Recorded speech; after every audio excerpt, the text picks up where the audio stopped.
Good morning, students. Today we will discuss about classification of matter.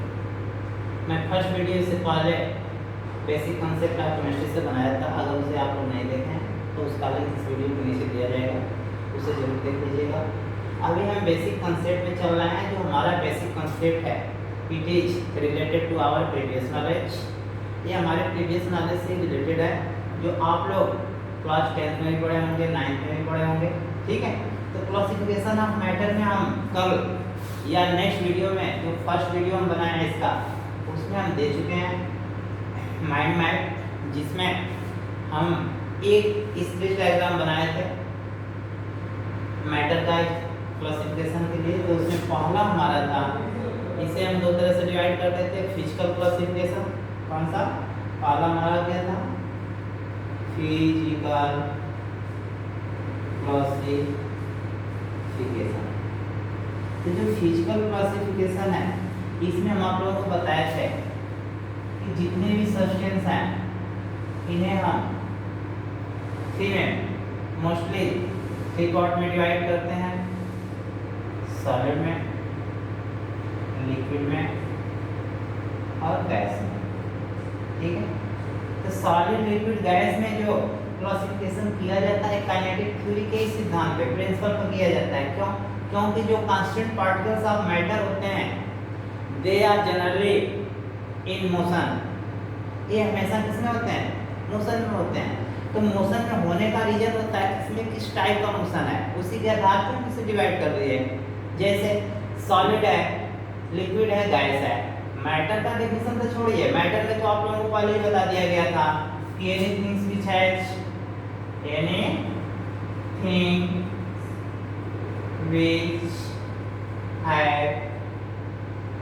mass and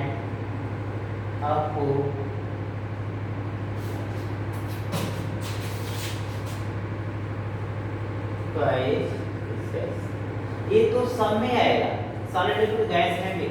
but हम जो matter को solid, liquid, gas किस सिद्धांत पे किए, ये डिपेंड करता है इसके कांस्टेंट पार्टिकल्स पे। और जो कांस्टेंट पार्टिकल्स होते हैं वो मोशन स्टेज में होते हैं। तो जैसे आप लोग अच्छी तरह जानते हैं कि जो कांस्टेंट पार्टिकल्स होते हैं किसके, सॉलिड्स के, ये फ्री नहीं होते हैं, है ना। ये फ्रीडम कंडीशन में नहीं होते हैं। इसके तो कुछ होते हैं फ्रीडम कंडीशन में, मूवमेंट तो करते हैं, है ना। इसके जो एकदम फ्री होते हैं। तो एक एक बाय करके हम देख लीजिए। जो हमारा सॉलिड है, सॉलिड का डेफिनेशन बताने की जरूरत नहीं, आप लोग अच्छी तरह जानते हैं। Solid are the substance which has definite mass and occupies space. इसमें जो होता है डेफिनेट मास होता है और क्या होता है, वॉल्यूम होता है या एक्यूपाइज स्पेस। ये दोनों इसका क्या होता है? कांस्टेंट होता है, डेफिनिट होता है, निश्चित होता है ना। और जो इसके पार्टिकल्स होते हैं ये भी मोशन करते रहते हैं, लेकिन ये वाइब्रेट करते हैं। तो particles of solid are held very closely, held very closely, very closely. ये क्या होते हैं? पैक होते हैं, वेरी क्लोजली पैक होते हैं। अर्थात इनके बीच में जो इंटरैक्शन फोर्स होगा या अट्रैक्शन फोर्स, ठीक है, ये वेरी स्ट्रांग होगा, है ना। अट्रैक्शन फोर्स क्या होगा? वेरी स्ट्रांग होगा। तो ये जो इसके हाईली ऑर्डर फैशन में बने होते हैं, मतलब जो सॉलिड के पार्टिकल्स होते हैं ये क्या होते हैं? हाईली ऑर्डर फैशन में होते हैं। मतलब रीअरेंजमेंट इनका क्या होता है? स्पेसिफिक होता है, डेफिनिट होता है। ठीक है, and this is not much freedom to movement. जो इसके पार्टिकल्स हैं नॉट फ्रीडम, ये फ्रीडम कंडीशन में नहीं होते हैं फॉर मूवमेंट।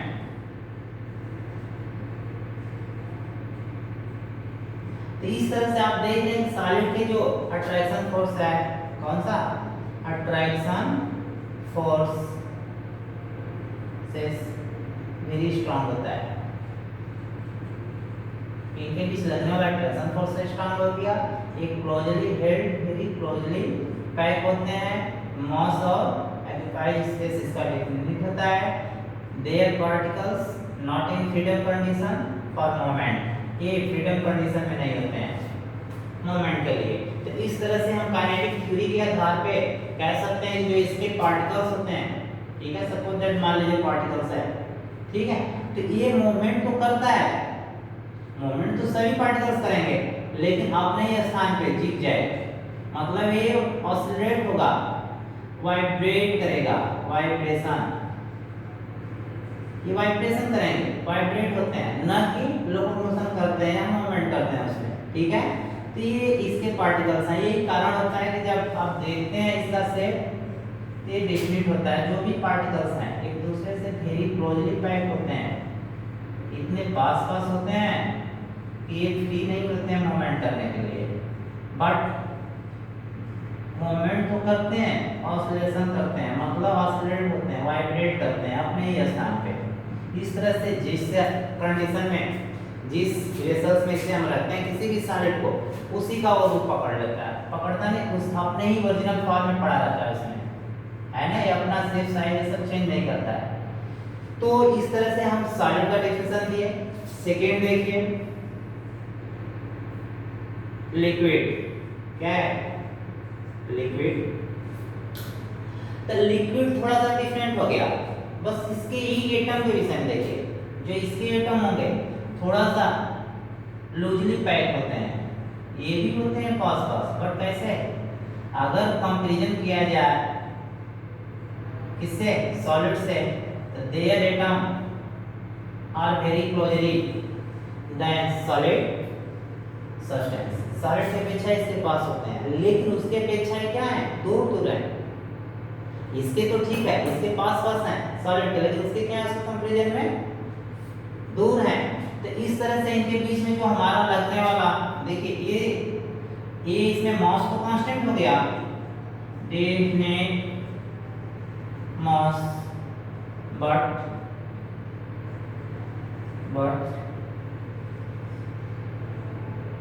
अब इसका जो हमारा है शेप क्या है, but not fix their shape, इसका शेप फिक्स नहीं होगा, इसका डिफरेंट मास है, फिक्स मास है, ठीक है, फिक्स मास तो है, बट इसका शेप क्या है, अनिश्चित हो गया।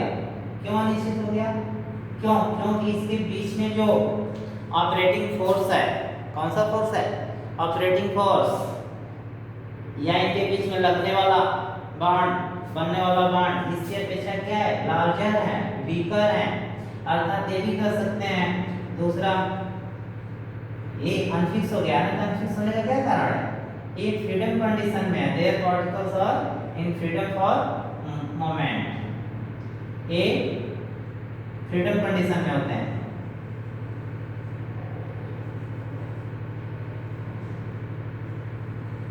इमोशन करते हैं इसमें, जैसे आप देखते हैं लिक्विड के अंदर किसी भी ग्लास में अगर हम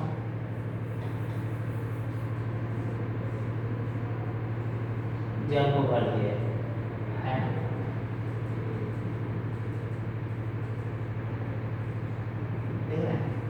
तो आप देखेंगे कि ऐसे तो हमें फील नहीं होगा, अगर जल को हम वाटर को जिस वेसल्स में रखते हैं उसी का शेप कंटेन कर लेता है, जैसे ग्लास में रखे ग्लास जैसे हो गया, अभी हम बाउल में रखेंगे बाउल जैसे हो जाएगा, है कि नहीं। तो इसका तो अनफिक्स हुआ क्या, शेप, बट अब इसमें यहाँ पे मैं बोला हूँ कि इसके पार्टिकल्स मोशन करते हैं। सपोज मान लीजिए कि हम इसमें थोड़ा सा डाई डाल दिए, क्या डाल दिए, डाई, तो कुछ टाइम में आप देखेंगे कि इसमें ऐसे ऐसे लाइन बनना शुरू हो जाती है। अगर ग्लास के अंदर है ट्रांसपेरेंट मटेरियल का बना हुआ ग्लास है, तो अगर इसमें आप देखेंगे तो लाइन बनेगा, मतलब जैसे जैसे इसके एटम्स इससे टच होते हैं वो कलरफुल हो जाते हैं, और जिस रूट से जाते हैं वो भी क्या होता है, दूसरे को भी कलर करते जाते हैं, है ना, इस तरह से उसमें लाइनिंग होता है। तो ये प्रूव करता है कि इसके एटम क्या करते हैं, मोशन कंडीशन में होते हैं, फ्रीडम स्टेज में होते हैं। और सबसे पहले वही ब्राउनियन ने बताया था, इसलिए इसको ब्राउनियन मोशन भी कहते हैं, जो लिक्विड में देखा गया था, है ना। तो हो गया। तीसरा देख लीजिए, तीसरा इसमें जो अट्रैक्शन फोर्स है ना, ये लेसर होगा, लेस होगा किसके कंपैरिजन में, कंपैरिजन देन सॉलिड। तो in liquid the particles are close to each other but can move around. Close तो हैं लेकिन ये मूव अराउंड, एक दूसरे के चारों तरफ क्या करते हैं, मूवमेंट करते रहते हैं, है ना। तो characteristics of liquid have different value but not different shape. तो इस तरह से हमारा इसका जो वैल्यू है डिफरेंट तो होगा, मास डिफरेंट है बट उसका शेप क्या होगा, इंडिफरेंट होगा, ठीक है। अट्रैक्शन फोर्स वीकर होगा than less attraction force between atoms then solid के अपेक्षा इसके जो अट्रैक्शन फोर्स है लेस होंगे। तो इस तरह से हमारा थर्ड हो गया, कौन सा हो गया,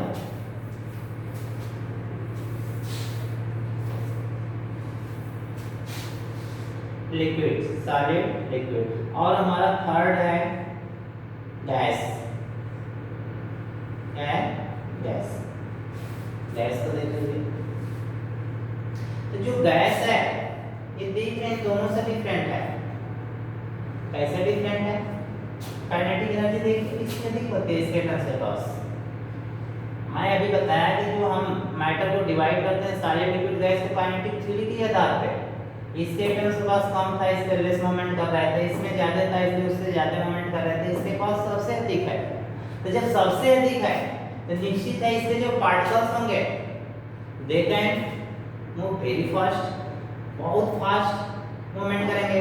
दूसरी चीज ये इसके जो पार्टिकल्स होते हैं ये वेरी फार अवे होते हैं एक दूसरे से बहुत दूर होते हैं, ठीक है।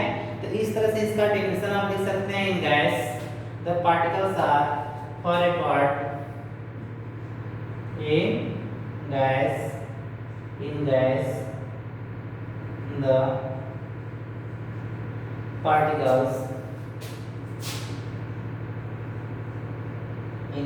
the particles are far apart, far means दूर, apart means एक दूसरे से, मतलब एक दूसरे से क्या होते हैं, दूर दूर होते हैं, एज कंपेयर टू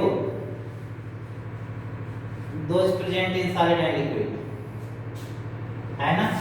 अगर इसको लिख रहे हैं as compare to solid and liquid, अगर सॉलिड लिक्विड से इसका कंपेयर किया जाए उनकी तुलना में, इसके पार्टिकल्स क्या होते हैं दूसरे से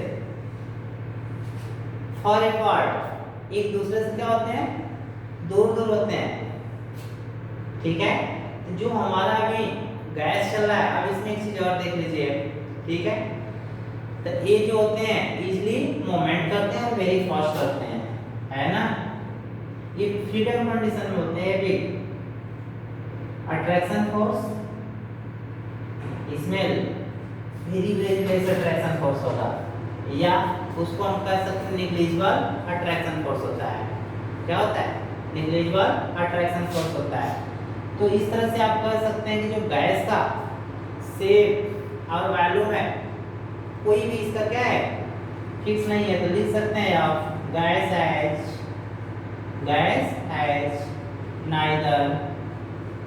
neither fixed value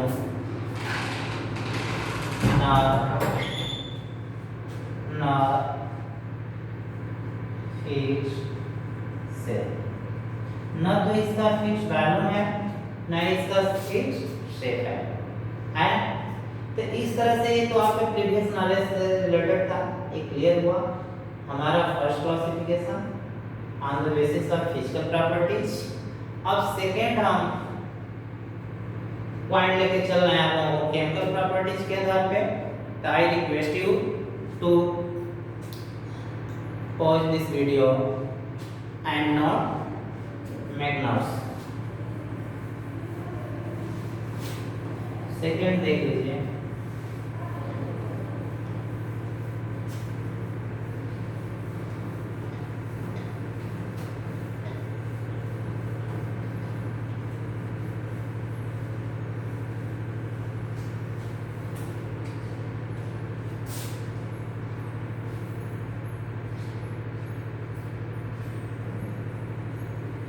chemical classification.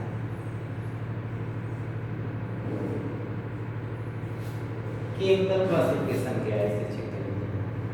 तो based upon the composition of matter, based upon the composition of matter can be divided into two main types. दो में इसे भी डिवाइड कर सकते हैं। एक तो हमारा हो जाएगा प्योर सब्सटेंस और दूसरा हमारा हो जाएगा मिक्सचर। क्या हो जाएगा? मिक्सचर। तो इसमें हम पहले इसको लेके चल रहे हैं, प्योर सब्सटेंस को। इसको प्योर सब्सटेंस। तो जो प्योर सब्सटेंस होते हैं इन्हें फिर हम कैसे फर्दर डिवाइड करेंगे, इसे देख लीजिए। तो प्योर सब्सटेंस में be define as a single, या सिंपल कह सकते हैं, है ना, simple substance, a simple substance which can not be separated by simple physical method. तो ये जो सिंगल सब्सटेंस से बने होते हैं, इसके सिंगल सब्सटेंस है ना, इसको हम फिजिकल मेथड के द्वारा, इससे by can not separated by physical method, इसे हम फिजिकल मेथड से सेपरेट नहीं कर सकते हैं। ठीक है, तो जब हम फिजिकल मेथड से सेपरेट नहीं कर सकते हैं तो फिर करेंगे क्या? केमिकल प्रोसेस यूज करेंगे। बट हमें इसका टाइप्स पढ़ना है। क्या पढ़ना है? वो तो बात की बात है। तो जो हमारा ये, इसे फिर फर्दर डिवाइड कर देते हैं किसमें? एलिमेंट और कंपाउंड्स में। ठीक है, तो जो हमारे प्योर सब्सटेंस होते हैं, एलिमेंट्स होते हैं। क्या होते हैं? एलिमेंट्स। जितने भी एलिमेंट्स हैं ये सब के सब क्या है? सब के सब क्या है? प्योर सब्सटेंस होते हैं। अर्थात आप लिख सकते हैं कि an element consist of, an elements consist of, इसमें सेम काइंड ऑफ या सेम टाइप ऑफ पार्टिकल्स। क्या लिख सकते हैं? Consist of same type of particles.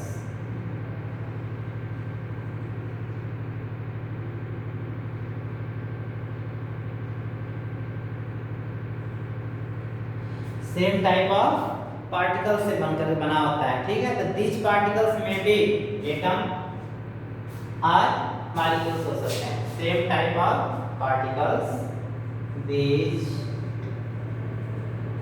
may be, ये एटम हो सकता है ना, या मॉलिक्यूल हो सकते हैं, या आयंस हो सकते हैं किसी, लेकिन ये सेम होंगे। क्या होंगे?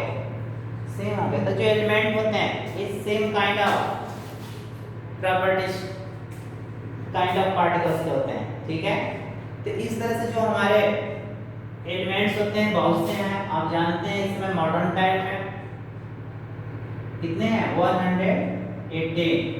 मतलब ये 2016 में कंप्लीट हो चुका है हम लोगों का पीरियोडिक टेबल, सबको पता है। ठीक है, जो एलिमेंट नहीं पते थे उनका भी नाम और उनका सीरियल नंबर खोज दिया गया है 2016 में। तो जो हमारे इतने एलिमेंट्स हैं 118 एलिमेंट्स, जैसे फॉर एग्जाम्पल में देख लीजिए, जैसे सोडियम आयन है, पोटेशियम है, Fe है, Ca है, Cl है, etc, जितने भी हैं सेम काइंड ऑफ एटम्स मिलकर के बने होते हैं। तो इस तरह से हमारा एलिमेंट क्या हुआ, प्योर हुआ। दूसरा नंबर आता है हमारा इसी में प्योर सब्सटेंस में किसका, कंपाउंड का,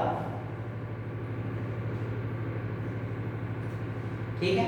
तो जो हमारा सेकेंड नंबर किसका है, कंपाउंड। तो कंपाउंड को चेक कर लीजिए, यहाँ पे अभी आप देखे हैं कि सेम टाइप ऑफ पार्टिकल से मिलकर के बना था। तो ये भी क्या हमारा है, प्योर सब्सटेंस है। तो आप लिख सकते हैं it may be defined as pure substance containing 2 or more than 2 elements. देखिए इसमें 2 or more than 2 elements element से मिलकर के बना होता है। या तो 2 होंगे या 2 से ज्यादा एलिमेंट होंगे, है ना, कंबाइंड टुगेदर ये क्या होंगे, मिलकर के बने होते हैं। और किसमें, फिक्स प्रोपोर्शन में होते हैं। these are made by 2 or more than 2 element combined in fixed proportional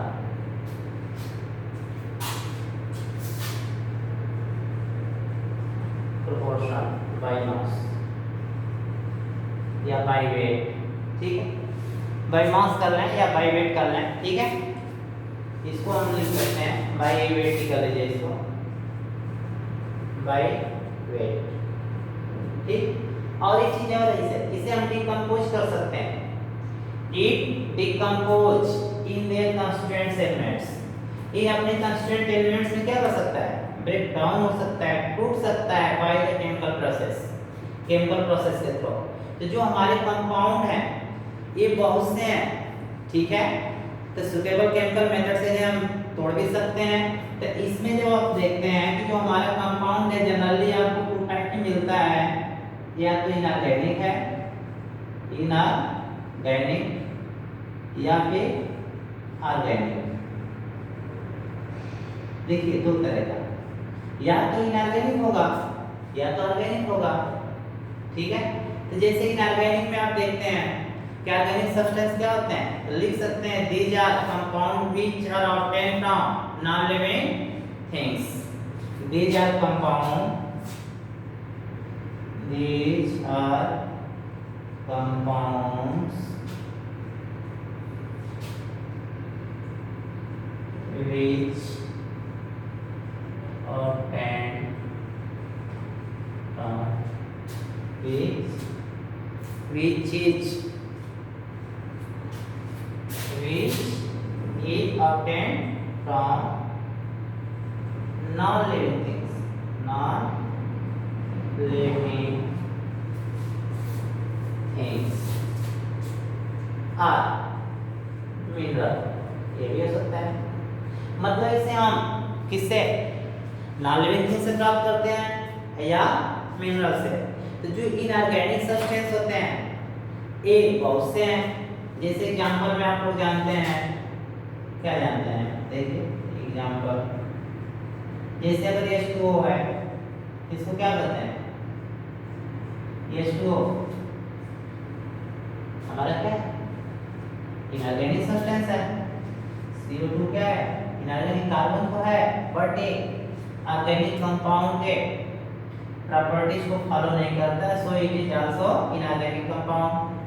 sodium carbonate Na2CO3 है ना, कैल्शियम कार्बोनेट CaCO3 etc बहुत से हैं।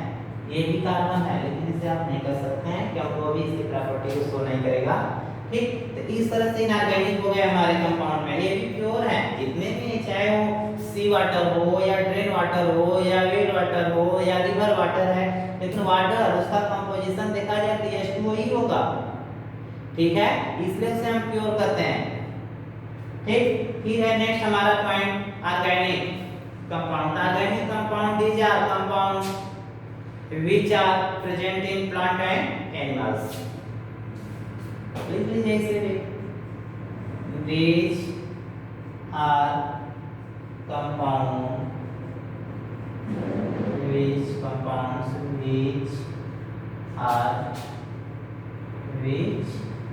are present in plant and animals। या ये भी कर सकते हैं कि we obtain from plant and animals, कि जिसे हम प्लांट और एनिमल से प्राप्त करते हैं उसे हम ऑर्गेनिक सब्सटेंस कहते हैं, है ना। और इसमें जो ऑर्गेनिक सब्सटेंस होता है इसका सबसे एसेंशियल एलिमेंट कौन होता है? कार्बन। क्या होता है? Carbon. Carbon is a essential element of organic compound of elements of organic compound।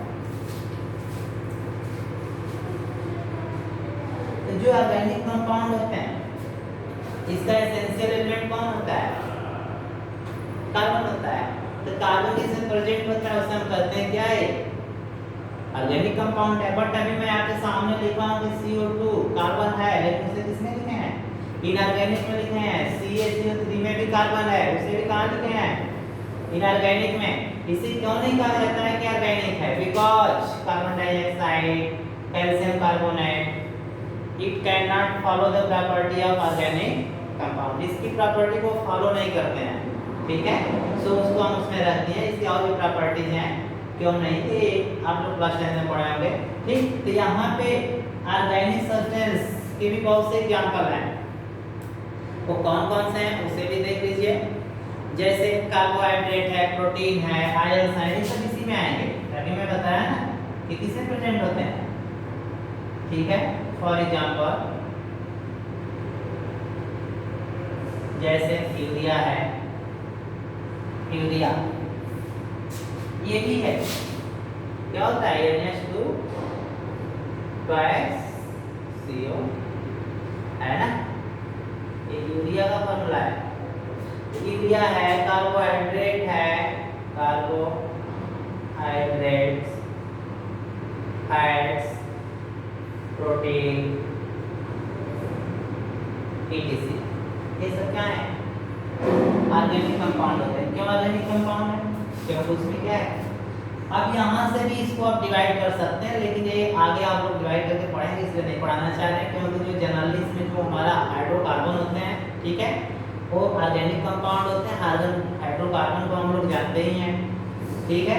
Aliphatic और एरोमेटिक में डिवाइड करते हैं, फिर उसमें डिवीजन चलता रहता है। तो आगे हम नेक्स्ट या 4-5 चैप्टर है ना उसमें पढ़ेंगे, उसे छोड़िए।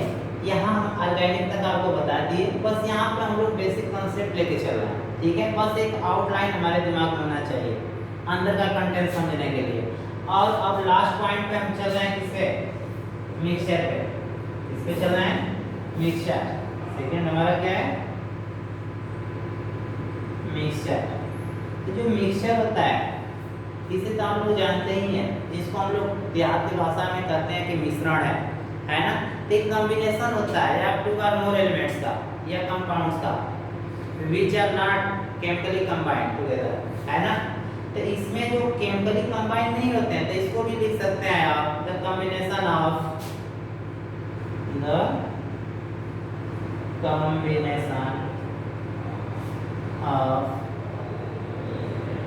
To or more than elements।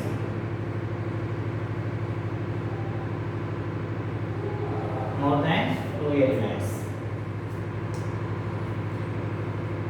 are compounds। compound लिख सकते हैं, compounds which cannot combine chemically। Chemically combine ना हो, which can not chemically combine.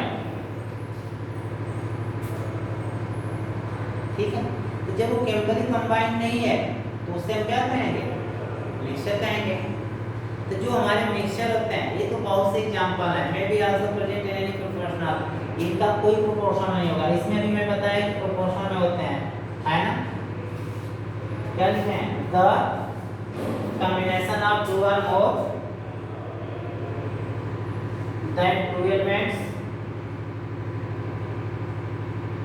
Are compounds which cannot combine chemically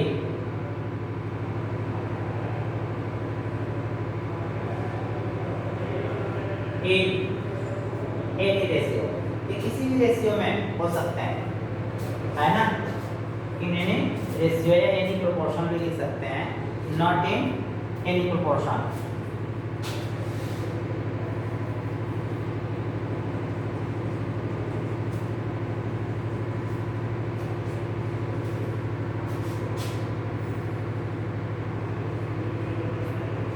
not in any,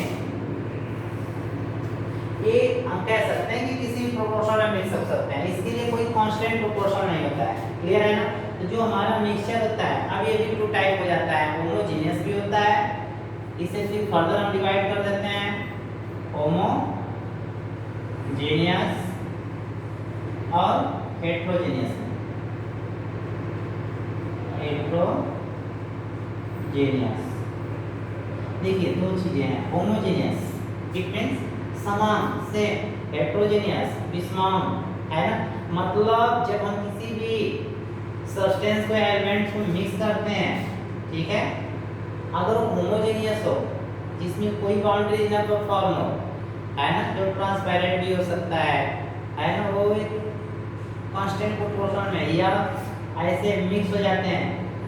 और हेट्रोजेनियस में क्या होता है, इसमें बाउंड्रीज को बना देते हैं, एक एक करके देख लीजिए। होमोजेनियस क्या है, इसमें मिक्सचर है, यूनिफॉर्म कंपोजिशन, इसमें क्या होता है, यूनिफॉर्म कंपोजिशन होता है, कर सकते हैं यूनिफॉर्म कंपोजिशन। तो वो तो यूनिफॉर्म कंपोजिशन में हो गया, तो फिर क्या होगा, नॉन यूनिफॉर्म कंपोजिशन होगा, है ना। क्या होगा इसके लिए, नॉन यूनिफॉर्म कंपोजिशन। मतलब इसमें ये घोलने के बाद यूनिफॉर्म कंपोजिशन बनेगा, एक सेम बन जाएगा, इसमें सेम नहीं बनेगा।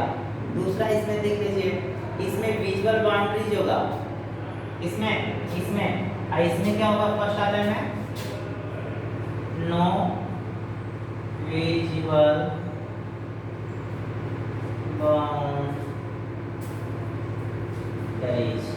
इसमें क्या होगा, विजुअल बाउंड्री होगा। ठीक है, तो एक में तो विजुअल बाउंड्री हो गया और एक में नॉन विजुअल बाउंड्री हो गया। ठीक है, अब इसमें क्या होगा, विजुअल होगा।